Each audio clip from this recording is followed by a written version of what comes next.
بسم الله الرحمن الرحيم. ولقد بوأنا بني إسرائيل مبوأ صدق ورزقناهم من الطيبات فما اختلفوا حتى جاءهم العلم إن ربك يقضي بينهم يوم القيامة فيما كانوا فيه يختلفون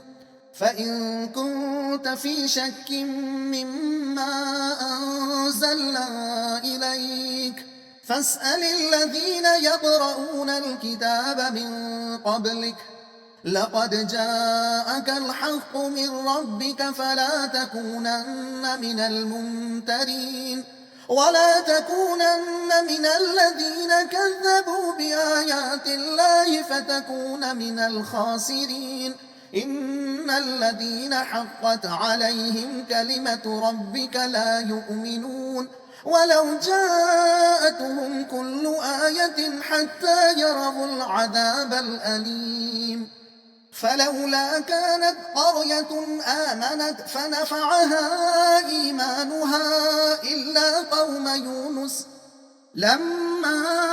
آمنوا كشفنا عنهم عذاب الخزي في الحياة الدنيا ومتعناهم إلى حين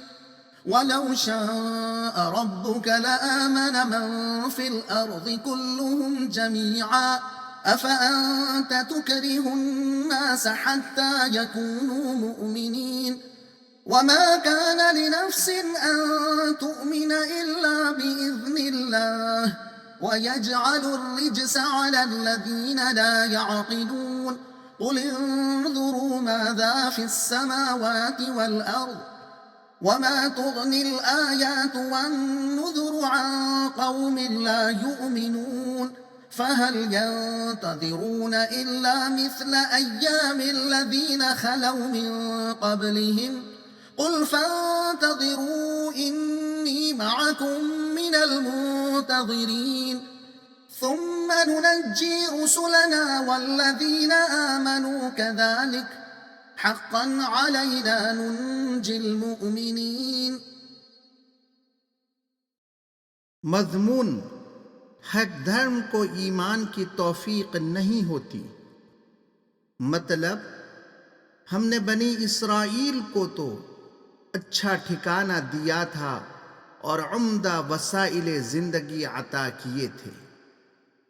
اور دین حق ان کو واضح طور پر سمجھا دیا گیا تھا. اس کے باوجود انہوں نے ایک دین کے 20 دین بنا لیے. اب بھی ان کے مذہبی علماء اس امر کی تصدیق کریں گے کہ جس چیز کی دعوت یہ قرآن دے رہا ہے یہی دعوت تمام انبیاء دیتے آئے ہیں، مگر جو لوگ طالب حق نہیں بلکہ ہر دھرم ہوتے ہیں اور دنیا کی آسائشوں میں مدہوشی کے علاوہ عاقبت سے بھی بے خبر ہوتے ہیں،